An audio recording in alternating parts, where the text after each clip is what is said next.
Órale, mis queridas.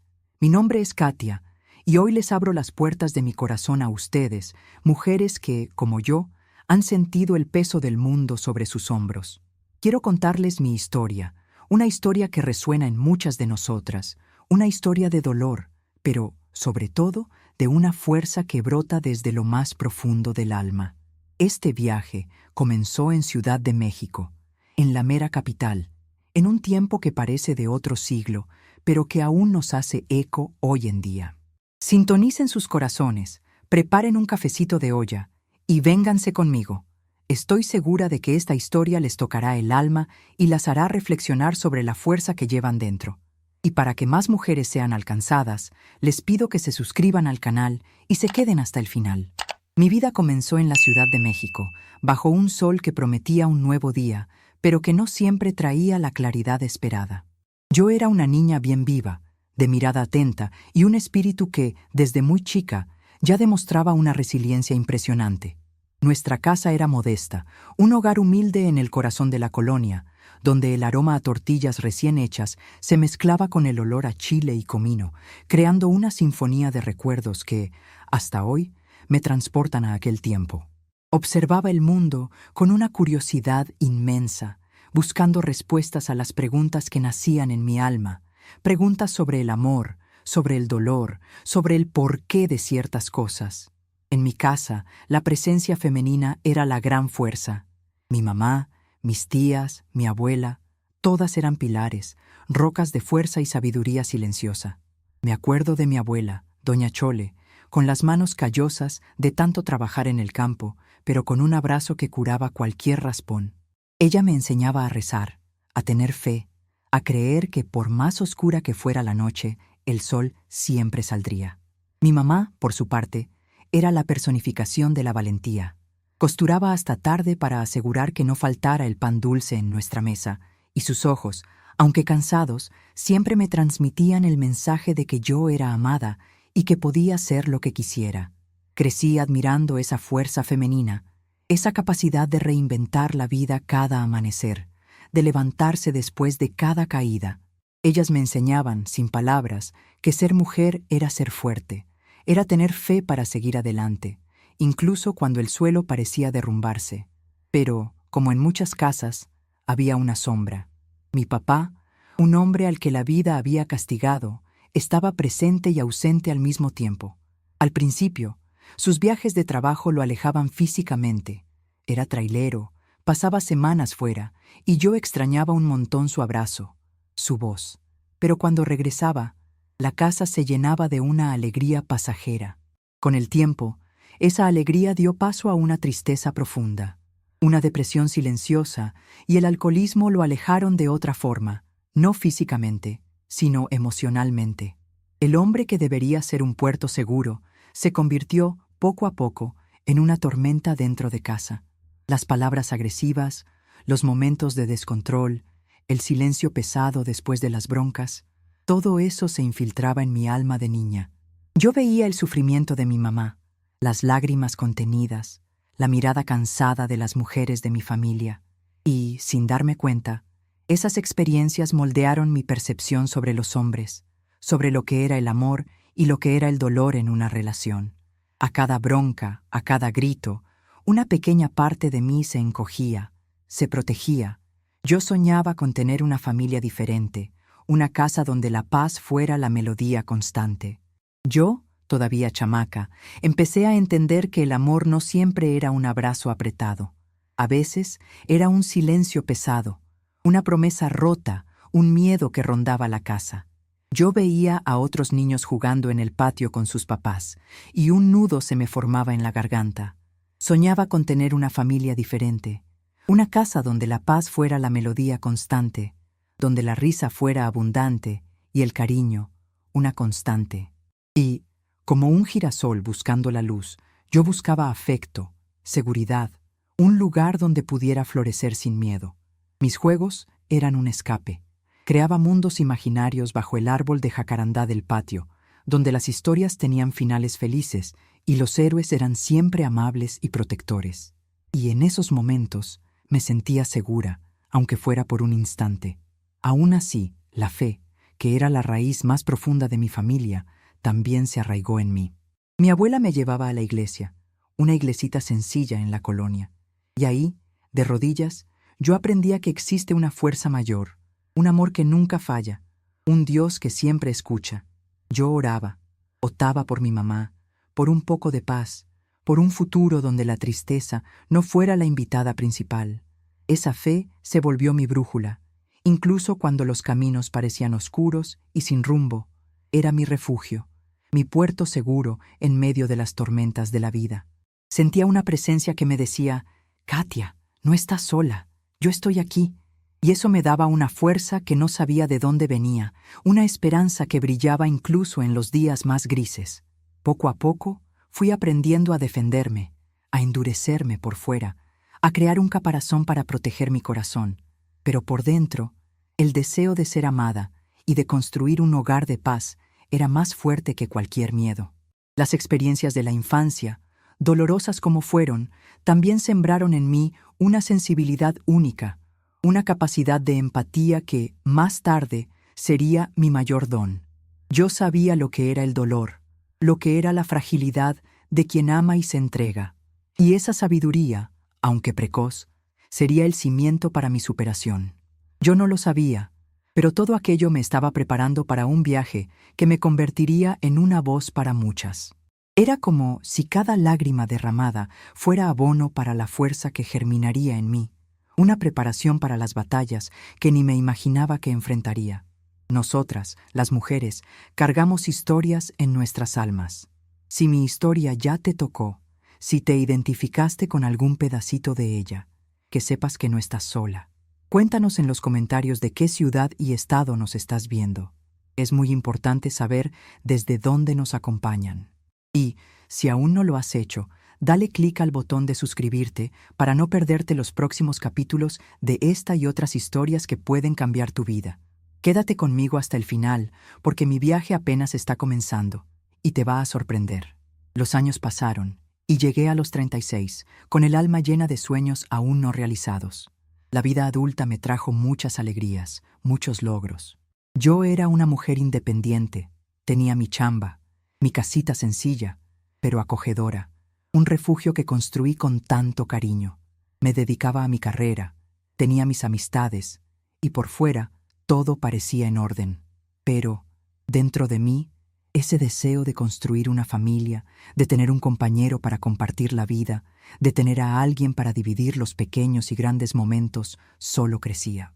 Yo veía a mis amigas casándose, teniendo hijos, formando sus propias familias, y, por más que amara mi libertad y mi autonomía, sentía un vacío que solo un amor verdadero parecía poder llenar. Ese eco de la infancia, de la casa que yo quería tener, donde la paz reinaría, todavía vivía en mí, latiendo fuerte en mi pecho. Fue en esa época cuando el mundo digital se abrió para mí. Aplicaciones de ligue. Confieso que al principio estaba con mis reservas, con un pie atrás. Esa idea de conocer a alguien por internet me parecía tan lejana a mi realidad. Pero la soledad a veces nos empuja a nuevos caminos, a explorar horizontes que antes ni considerábamos. Y fue ahí donde lo conocí. Parecía ser todo lo que soñaba, todo lo que le pedía a Dios que me enviara. Las fotos, las primeras conversaciones, todo exhalaba cariño, atención, una promesa de puerto seguro, un bálsamo para mi alma. Él hablaba de construir un hogar, de tener hijos, de un futuro de paz y compañerismo, de una vida juntos hasta la vejez. Mi corazón, tan necesitado de afecto, floreció. Pensé, por fin, Dios escuchó mis oraciones. Encontré a mi príncipe azul, el hombre de mi vida, el que me va a hacer feliz para siempre. Todo sucedió muy rápido. Una intensidad avasalladora, casi asfixiante de tan veloz, pero yo no lo veía en ese entonces. Mensajes todo el día, que me hacían sonreír a cada rato. Citas que parecían cuentos de hadas, con cenas a la luz de las velas en restaurantes bonitos de Polanco. Era atento en los mínimos detalles, cumplía cada promesa, cada pequeña gentileza. Me recogía del trabajo, me abría la puerta del coche, me cubría con un suéter si sentía frío. Parecía leer mis pensamientos, adivinar mis deseos. Me sentía la mujer más amada del mundo, la más feliz, la más afortunada. Esa carencia afectiva que yo arrastraba desde la infancia parecía ser llenada por él, como un río que finalmente encuentra el mar. Yo creía, con toda mi fe, que mi hora había llegado, que la felicidad plena estaba tocando a mi puerta para nunca más irse. Pero, mis queridas, lo que yo no sabía es que esa intensidad, esa rapidez, era la primera trampa. Una forma sutil, pero peligrosa, de involucrarme tan profundamente que no tendría tiempo de ver las pequeñas señales, las grietas que ya comenzaban a aparecer en la fachada de perfección. Era como una niebla dulce, un perfume embriagador que me impedía ver la realidad, de ver lo que estaba detrás de todo ese encanto. Estaba tan seducida por la idea de un amor ideal, de un final feliz de telenovela, que ignoré los cabos sueltos, las pequeñas contradicciones que, hoy, veo con claridad cristalina. Estaba ciega por la pasión, y la pasión, a veces, es una venda que nos impide ver la verdad. Después de algunos meses, la nube de perfección comenzó a disiparse. De forma casi imperceptible, su comportamiento fue cambiando. Al principio eran críticas suaves, casi un consejo, sobre mi ropa. Esa blusa no te favorece, Katia. Te ves mucho más bonita con colores neutros, que realzan tu belleza natural. O sobre el maquillaje. ¿Para qué tanto labial? Ya eres hermosa naturalmente. No necesitas nada de eso para verte bonita. Él decía que era por mi bien, para cuidarme, para dejarme aún más guapa. Y yo, en mi inocencia y en mi afán de complacer, pensaba, qué bueno, se preocupa por mí, quiere lo mejor para mí. Me ama tanto que quiere protegerme. Pero esas críticas fueron creciendo, haciéndose más frecuentes, más incisivas. Empecé a sentirme vigilada, como si cada paso mío fuera juzgado. Mis opiniones eran cuestionadas, mis decisiones minimizadas. ¿No crees que estás exagerando al pensar así? ¿Por qué vas a ver a fulanita? Ella no te hace bien, no es buena compañía para ti. Poco a poco, dejé de usar lo que me gustaba, de ver a quien quería, de expresar mis propias ideas. Mi autoestima, que yo había construido con tanto esfuerzo a lo largo de los años, comenzó a desmoronarse, como un castillo de arena llevado por la marea. Sentía que estaba perdiendo un pedacito de mí cada día, que mi identidad se deshacía, pero no lograba nombrar lo que estaba pasando. Creía que era yo la que estaba mal, que estaba siendo dramática, que necesitaba cambiar para complacerlo. Y junto con ese cambio sutil, vino el aumento del consumo de alcohol. Al principio era social, en fiestas, en eventos. Después se volvió rutina, una cerveza en el almuerzo, otra en la cena, y así sucesivamente. Y con el alcohol, la máscara se caía por completo. Sus ojos cambiaban, se volvían opacos, vacíos. Las palabras amables se transformaban en gritos, en acusaciones sin sentido, en ofensas que me herían el alma.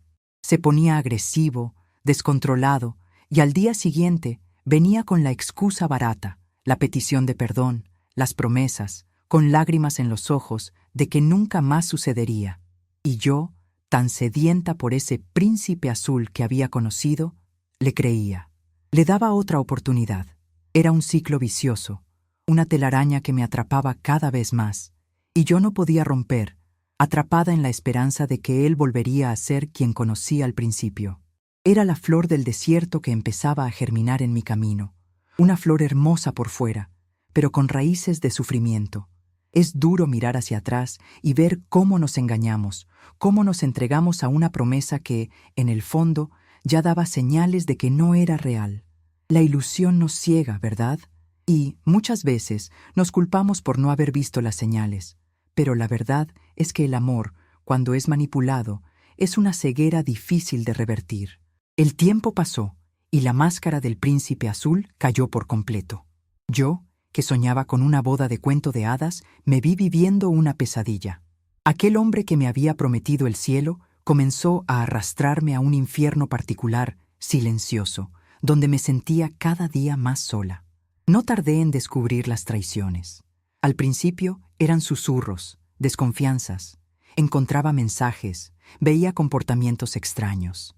Mi corazón se apretaba, pero él siempre tenía una excusa lista, una lágrima falsa, una promesa vacía. Estás loca, Katia. Eso es cosa de tu cabeza. Te amo. Solo tengo ojos para ti. Y yo, fragilizada, con la autoestima ya minada, creía en la mentira, en la manipulación.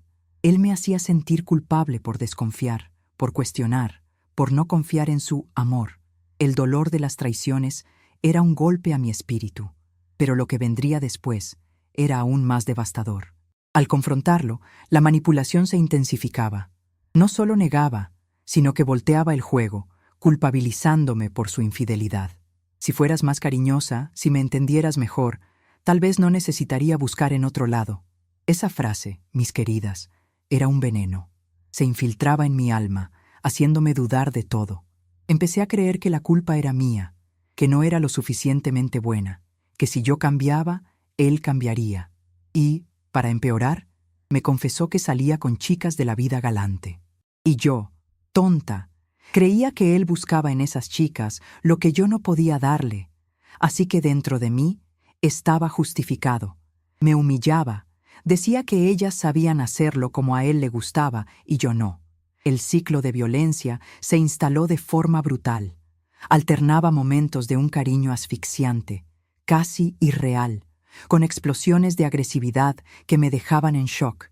Eran insultos, humillaciones, críticas a mi inteligencia, a mi apariencia, a mi capacidad. La violencia psicológica era una tortura diaria, que me corroía por dentro, transformándome en una sombra de lo que era.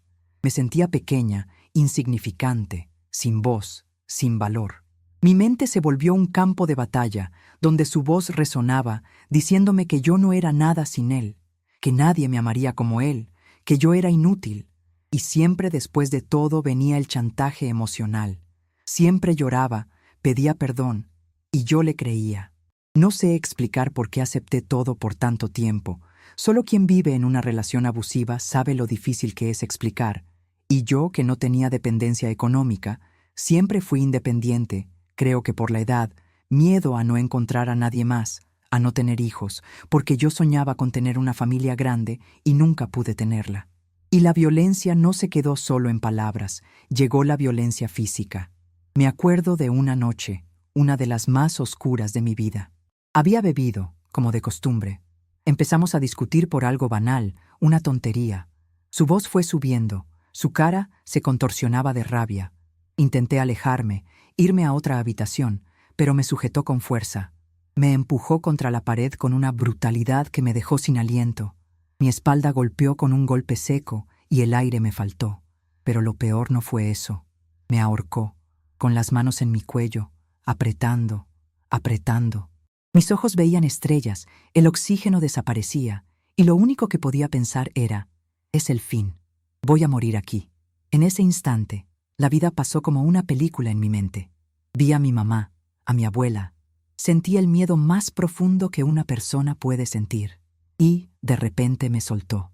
Caí al suelo tosiendo, el aire volviendo a mis pulmones en bocanadas dolorosas. Me miró con un desprecio que me congeló el alma y se fue, dejándome allí, tirada, sola, con el cuello rojo y el alma hecha pedazos. Lloré, no solo por el dolor físico, sino por el dolor de ver en lo que el amor se había convertido. Ese episodio me marcó profundamente. Sabía que había cruzado una línea, que mi vida estaba en riesgo real. Además de la violencia psicológica y física, vino la violencia patrimonial.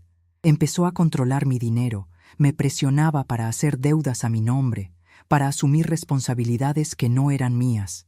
Me sentía atrapada económicamente, incapaz de salir, de empezar de nuevo. Las cuentas se acumulaban, el estrés era inmenso, y sentía que me estaba hundiendo en un pantano, sin tener de dónde agarrarme. Tuve que pagar deudas de prestamistas que él había hecho. Llegué al fondo del pozo. Mi casa, que antes era mi refugio, se convirtió en una prisión. Vivía con miedo, con ansiedad, siempre esperando la próxima explosión, el próximo insulto, la próxima humillación. Mi cuerpo me dolía, mi mente estaba exhausta, y mi fe, que siempre fue mi roca, parecía flaquear. Es un dolor que no se puede explicar, mis queridas. Vivir con miedo dentro de tu propia casa, con la persona que debería protegerte. Es como si una perdiera el piso, el aire, la propia esencia. Si estás viviendo algo parecido, que sepas que ese dolor no es normal. El amor no hiere, el amor no maltrata. Quédense conmigo, porque a partir de ahora, la historia empieza a tomar un rumbo diferente. Hay luz incluso en la oscuridad más profunda. Después de aquella noche, después de sentir la muerte tan cerca, un terror frío se instaló en mí. Era como si cada día fuera perdiendo un pedacito más de mi alma, como pétalos de una flor que caen uno a uno.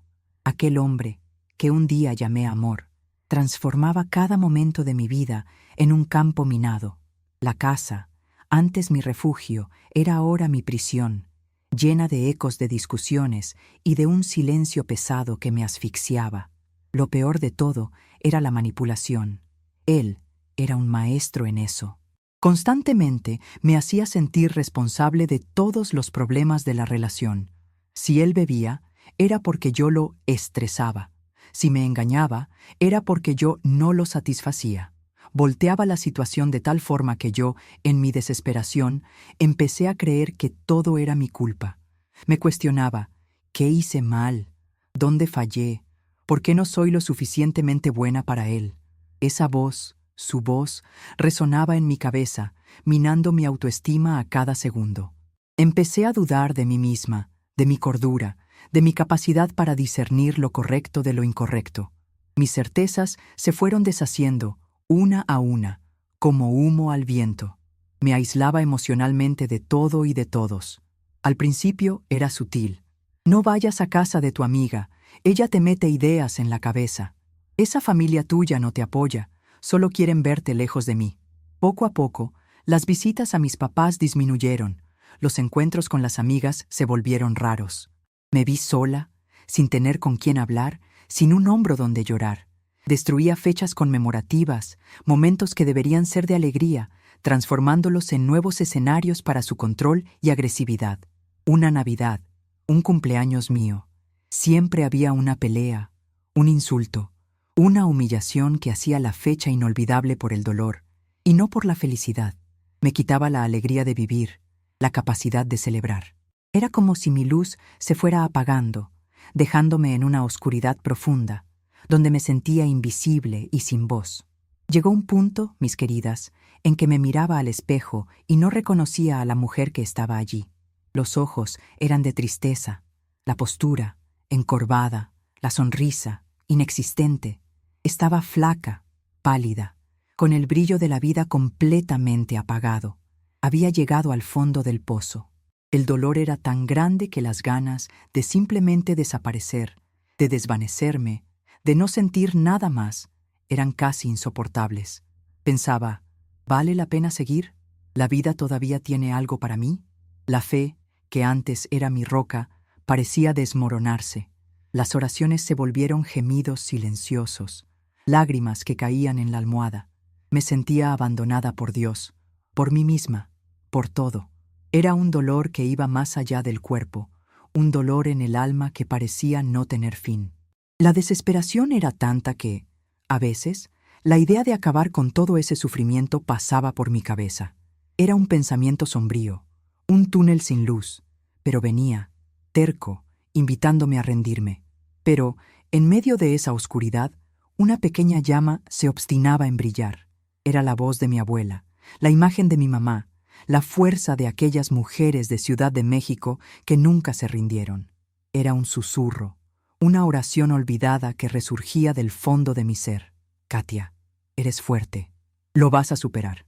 Y yo me agarraba a ese susurro, como un náufrago se agarra a un pedazo de madera en medio de la tormenta. Era lo único que me mantenía de pie, lo único que me impedía ceder. Sabía que, para salvarme, necesitaría una fuerza que yo creía que ya no tenía. Y esa fuerza solo la encontraría en mí y en la fe que había dejado adormecer.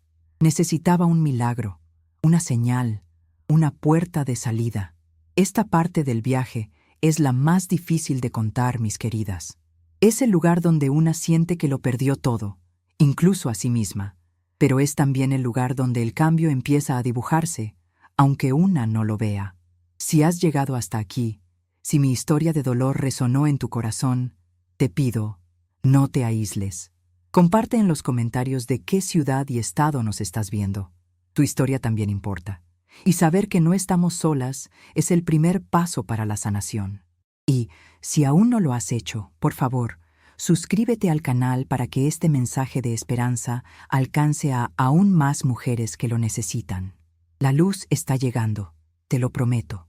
Yo estaba en el fondo del pozo, mis queridas. Mi alma me dolía más que el cuerpo. Aquel pensamiento sombrío de rendirme me visitaba con frecuencia, como un cuervo posándose en la ventana. La vida parecía no tener más sentido, y la Katia, aquella niña llena de sueños, se estaba perdiendo en el laberinto del dolor. Pero es increíble cómo Dios, incluso en los momentos más oscuros, envía pequeñas señales, una luz tenue que nos recuerda que no estamos solas. El punto de inflexión fue un día que jamás olvidaré. Una tarde lluviosa, gris como mi alma. Él había bebido mucho más de lo normal y en una explosión de furia me arrastró al coche. La puerta golpeó con violencia y el motor rugió. «Nos vamos a morir ahora, Katia. Vas a ver lo que le pasa a quien me desafía». Él gritaba, con los ojos inyectados, mientras aceleraba el coche por las calles como un loco, ignorando semáforos, zigzagueando entre los vehículos. Yo estaba en el asiento del pasajero, en pánico. El cinturón de seguridad parecía una soga que me ataba a un ataúd en movimiento. Los árboles pasaban como borrones. Las casas se mezclaban en el paisaje veloz. Cerraba los ojos y oraba. Oraba con toda la fuerza que me quedaba. «Señor, por favor, sálvame. No quiero morir así». Ese grito no era solo mío. Era un grito por todas las mujeres que han vivido un terror similar. Veía mi vida pasar delante de mis ojos, como una película sin final feliz. En ese instante supe, si sobrevivía, saldría de allí. No importaba cómo, pero saldría. Ese pavor me dio una fuerza que no sabía que tenía, una claridad que el miedo nunca me había permitido tener. Le pedía que no hiciera eso, que lo amaba. Fue ahí cuando vio una posada que funcionaba como motel y entró, dijo que antes de morir juntos, tendríamos nuestra última noche de amor. Yo lloraba, claro que no quería, pero para verlo calmarse, entré y tuve que ceder. No sé explicar lo que sentí. Mucho asco, mucha repulsión. No creía lo que estaba pasando. En algunos momentos dije no, pero él parecía un lobo salvaje, rasgando mi lencería. Hizo todo lo que nunca me había hecho antes. Fue la peor noche de mi vida. Estaba sangrando por dentro y por fuera. Fue Dios quien me dio fuerzas en ese momento. Después de que terminó, le dije todo lo que quería oír, que lo amaba, que él no necesitaba matarnos, que viviríamos juntos y felices, y que yo lo perdonaba. Y él se calmó y desistió de matarnos. Milagrosamente llegamos a casa, enteros, pero yo estaba hecha pedazos. Me dejó caer en la sala y caí de rodillas, no solo por el dolor físico, sino por la extenuación del alma. Y fue allí, en ese suelo helado, donde tuve una conversación silenciosa con Dios. No una petición, sino una entrega. Dije, «Señor, no aguanto más. Muéstrame la salida. Haré lo que sea necesario». Y al día siguiente, como si un velo se hubiera quitado de mis ojos, vi la primera semilla de esperanza. Era un domingo por la mañana. Estaba en la iglesia y la palabra del pastor parecía ser para mí. Él hablaba sobre liberación, sobre la fuerza de Dios para sacarnos de cualquier cautiverio. Y, a mi lado, una hermana de la iglesia, doña Chela, una señora de ojos dulces y una sonrisa acogedora, me ofreció un abrazo. «Katia, noto tu tristeza. Si necesitas hablar, mi casa está con las puertas abiertas». Ese abrazo y esas palabras simples fueron un bálsamo para mi alma, una rendija de luz en medio de la oscuridad. Doña Chela, a quien apenas conocía, se convirtió en el primer ángel en mi viaje de liberación. Me escuchó sin juzgar, me dio consuelo, me ofreció un chocolate caliente y, lo más importante, me dijo, «Katia, no tienes que vivir así. Mereces ser feliz». Al día siguiente, reuní la poca valentía que me quedaba. Decidí que era hora de buscar ayuda profesional. Marqué una cita con una psicóloga, en secreto. Cada paso era un acto de rebeldía silenciosa, un hilo de esperanza tejiendo un nuevo camino. En terapia, comencé a dar voz a mis miedos, a mis dolores, a los abusos que escondía. Lloré por mí, por la niña que era, por la mujer en la que me había convertido. La psicóloga me escuchaba con atención y sus palabras me daban fuerza. Ella me explicó sobre el ciclo de la violencia, sobre la manipulación, sobre la culpa que no era mía. Me dijo: Katia, no eres culpable, eres una sobreviviente. Esa frase resonó en mí, como un himno de fuerza. No era culpable, no era inútil, era una sobreviviente. Ella también me indicó buscar un médico para reevaluar la medicación, pues la ansiedad y la depresión me consumían. El autocuidado, que había abandonado, comenzó a retomarse, paso a paso. Un baño prolongado, una caminata por el Paseo de la Reforma, donde el viento me traía un soplo de libertad, pequeños actos de amor propio que había olvidado. Mientras él estaba fuera, comencé a planear mi salida, en silencio, como un pájaro que construye su nido lejos de la tormenta. Fui investigando sobre mis derechos, sobre el divorcio, sobre cómo podría levantarme. Cada información era un ladrillo en la construcción de mi nueva vida. La fe, que había disminuido, comenzó a reavivarse. Cada oración de doña Chela, cada palabra de consuelo del pastor, cada pequeña victoria en la terapia me hacía sentir la presencia de Dios nuevamente. Percibía que Él me estaba guiando, dándome fuerzas para cada paso, incluso cuando mis piernas temblaban. Estaba decidida. Ese episodio en el coche, el abuso, esa casi muerte, no sería en vano. Sería el catalizador de mi libertad. Ya no sería víctima. Sería Katia, la mujer que renace de las cenizas. Es en esta parte donde una respira, ¿verdad, mis queridas? Es cuando una siente que la oscuridad comienza a alejarse y un rayo de sol aparece. La fe y la valentía, aunque pequeñas, son las semillas de nuestra libertad. El miedo aún estaba allí, como una sombra persistente, pero la semilla de la esperanza que había plantado en el fondo de mi alma comenzaba a germinar. Ese episodio en el coche, el grito silencioso que di por mi vida, me dio la claridad que necesitaba. Sabía que no podía volver atrás. Mi vida valía más que el consuelo ilusorio que él me vendía o que la vergüenza de un divorcio. Yo merecía la paz. La casa era mía, pero decidí salir. Tenía miedo de que intentara matarme. Me fui a casa de mi hermana. Viví con ella hasta que todo se resolvió. Creo que él no me hizo nada durante el proceso de divorcio por su familia. Su mamá era una mujer sabia y de mucha fe. Él decidió ser quien era. Ni sé por qué. Fue bien criado por sus padres. El proceso de separación fue como arrancar una curita que había estado pegada durante años en una herida abierta. Me dolió mucho. Cada conversación, cada papel firmado, cada mirada vacía de él era un corte. Pero cada dolor era también un paso hacia mi libertad. Me acuerdo de la primera vez que pronuncié la palabra divorcio en voz alta para él. La reacción fue de furia. Me amenazó, intentó intimidarme. Dijo que no podría vivir sin él, que me arrepentiría amargamente. Pero me mantuve firme. La Katia de antes se habría encogido, habría retrocedido.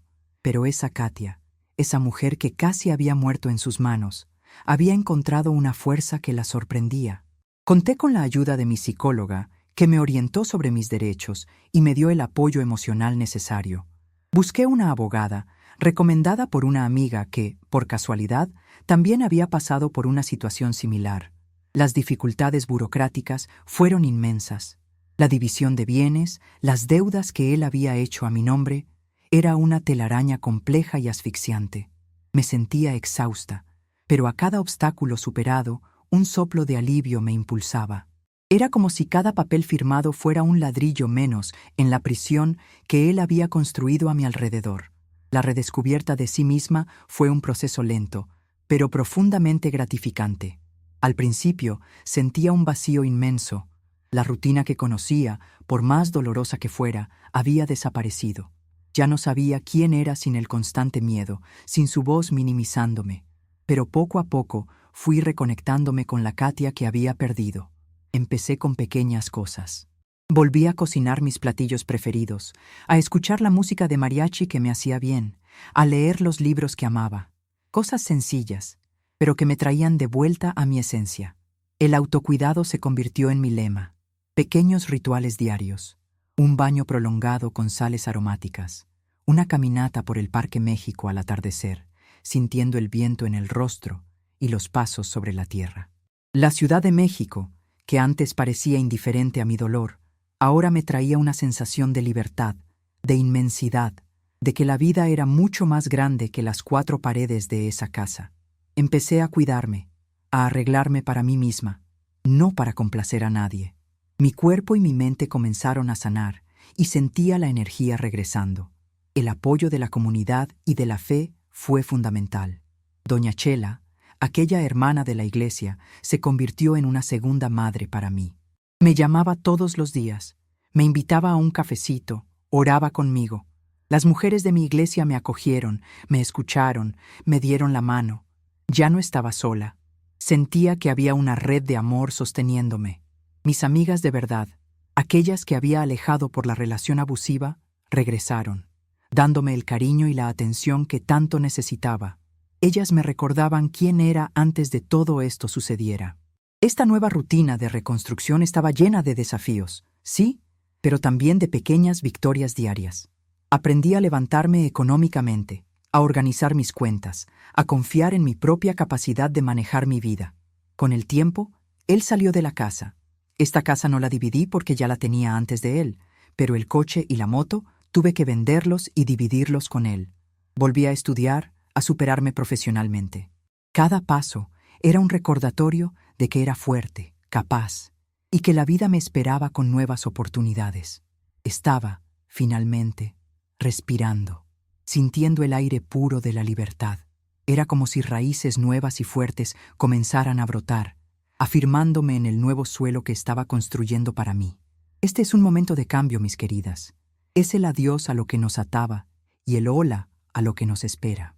Si estás en el proceso de liberarte, si estás dando tus primeros pasos, que sepas que ese dolor es pasajero. Con cada lágrima que derrames, un nuevo pedacito de ti renacerá. Siente la fuerza que viene de dentro y la del apoyo a tu alrededor. Salir de esa relación fue como nacer de nuevo, mis queridas. Pero como todo recién nacido, necesité tiempo para respirar, para llorar, para adaptarme a un mundo que apenas reconocía. El alivio de la separación era inmenso, un peso que finalmente salía de mis hombros, pero junto con él vino una avalancha de emociones. Miedo al futuro, de no poder sola, ira por haber permitido tanto, por haber perdido tanto tiempo, asco de todo lo que viví, de las humillaciones, de las mentiras, y una apatía que me dejaba sin fuerzas para nada. Era un torbellino, y me permití sentir cada una de esas emociones. La terapia siguió siendo mi puerto seguro, el lugar donde podía desahogarme y entender lo que estaba sucediendo dentro de mí. Poco a poco, fui retomando el autocuidado, no como obligación, sino como un acto de amor por mí misma. Pequeños pasos, pero que hacían una diferencia enorme. Empecé a alimentarme mejor, a dormir las horas necesarias, a hacer ejercicios ligeros. Reencontré la alegría en las cosas simples. El perdón fue la parte más desafiante de este viaje. Primero, perdonarme a mí misma. Por haberme permitido vivir tanto sufrimiento, por haber ignorado las señales, por haber eliminado mi propia personalidad en nombre de un amor que no existía. Fue un proceso doloroso, pero liberador. Entendí que hice lo mejor que pude con las herramientas que tenía en ese momento. Y después, el perdón a él. No porque él lo mereciera, sino porque yo necesitaba liberarme de todo el rencor, de toda la amargura que me ataba a él. El perdón no es olvidar, es liberarse del peso. Y cuando perdoné, sentí una paz invadir mi corazón que nunca antes había sentido. Con esa paz vino una nueva mirada a la vida. Las heridas, antes abiertas y dolorosas, se convirtieron en cicatrices que contaban una historia de resiliencia. Empecé a percibir que el sufrimiento que viví, por más terrible que fuera, me había transformado en una mujer más fuerte, más empática, más sabia. No quería que mi dolor fuera en vano. Quería que sirviera a un propósito mayor. Fue entonces cuando la idea de crear una página en Instagram nació en mi corazón. Un espacio para compartir mi historia, mis aprendizajes, mis dolores y mis superaciones. Quería que otras mujeres, que tal vez estuvieran viviendo lo que yo viví, supieran que no estaban solas, que había una salida. Comencé a recibir mensajes, testimonios, y percibí que mi voz podía ser un faro para muchas. Aquellas mujeres se identificaban con mi dolor, pero se inspiraban en mi fuerza. Y este propósito me llevó a un paso aún mayor. Decidí estudiar psicología. Quería tener las herramientas, el conocimiento para ayudar de forma más profunda a las víctimas de violencia doméstica, a las mujeres que, como yo, necesitaban un camino para salir del cautiverio. Volver a estudiar, después de tantos años, fue un desafío, pero la pasión y el deseo de ayudar me impulsaban. Cada clase, cada libro leído, cada concepto aprendido, era una victoria. Era como si mi dolor se transformara en abono para un nuevo florecer, un florecer de sabiduría y de servicio al prójimo. Mi vida ganó un nuevo significado. Ya no era solo una sobreviviente, era una mensajera de esperanza, una voz para las que aún estaban en silencio. Encontré nuevas amistades, personas que me inspiraban, que me apoyaban en mi nuevo camino. Mis días estaban llenos de significado, de alegría, de propósito. Me sentí completa, realizada, como nunca antes me había sentido. La Katia de hoy es una mujer que aprendió que el dolor puede ser un escalón para el crecimiento, que la fe nos sostiene y que la superación es una elección diaria. Mirar hacia atrás y ver cuánto crecí me llena de gratitud, mis queridas. Si estás en medio de tu proceso de sanación, que sepas que ese dolor es pasajero y que tu historia tiene un propósito. No estás sola.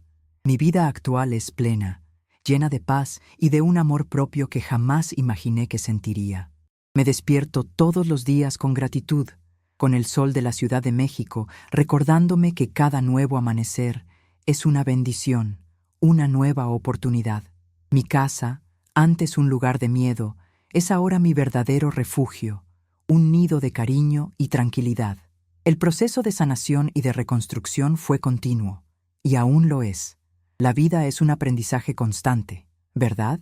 Pero ahora, las lecciones vienen con más ligereza, con más sabiduría. Me volví más atenta a las señales, más fuerte para protegerme, más amorosa conmigo misma. Mi corazón está en paz, y esa paz es un tesoro que guardo con mucho cariño.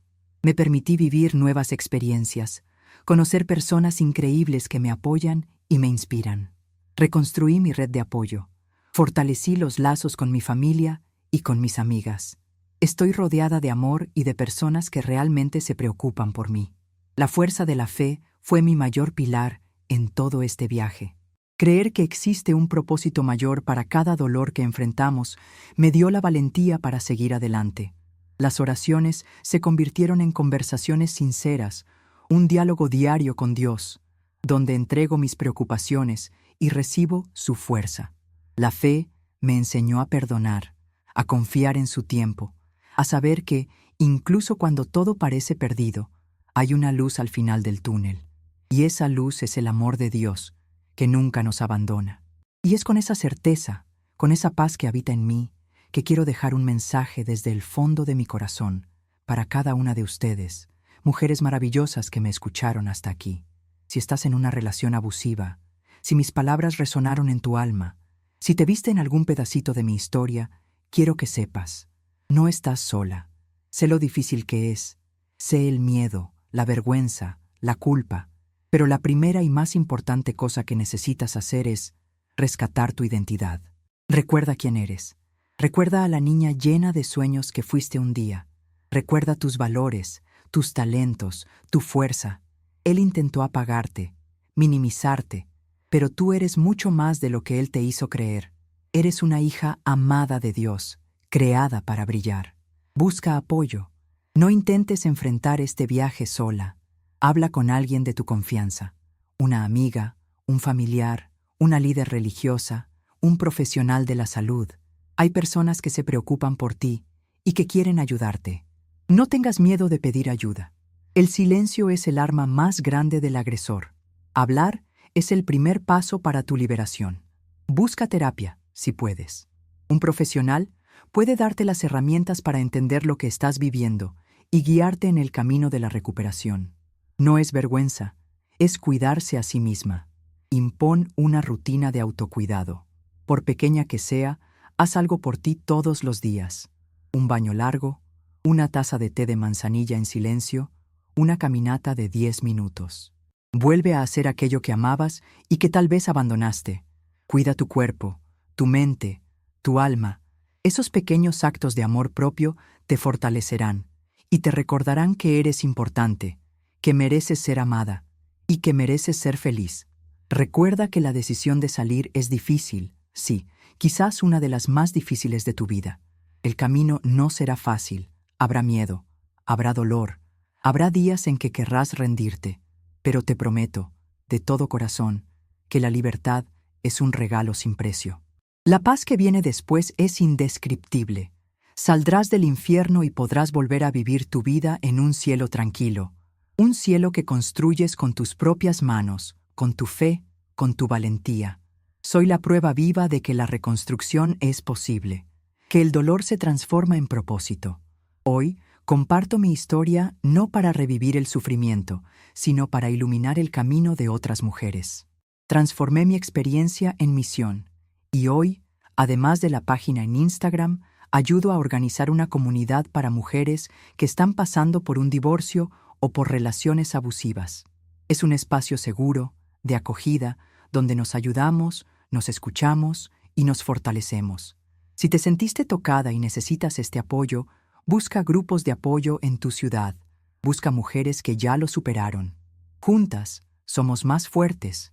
Mis queridas, lo que viví me enseñó que la vida es un jardín. A veces surgen malas hierbas, piedras que lastiman. Pero si tenemos la valentía para arrancar lo que nos hace daño, para limpiar el terreno, para cuidar la tierra, podemos plantar flores. Y esas flores son la paz, el amor, la alegría y la libertad que merecemos. Nunca, nunca te rindas contigo misma. Eres valiosa, eres amada. Si mi historia te inspiró, te dio fuerza para seguir adelante, te pido, una vez más, comparte en los comentarios de qué ciudad y estado nos estás viendo. Tu participación es muy importante para nosotras. Y si aún no te has suscrito, suscríbete al canal para que podamos seguir creciendo y ayudando a más mujeres a encontrar el camino de la superación. No se pierdan el próximo video, tenemos otra historia de separación y superación. Que Dios las bendiga.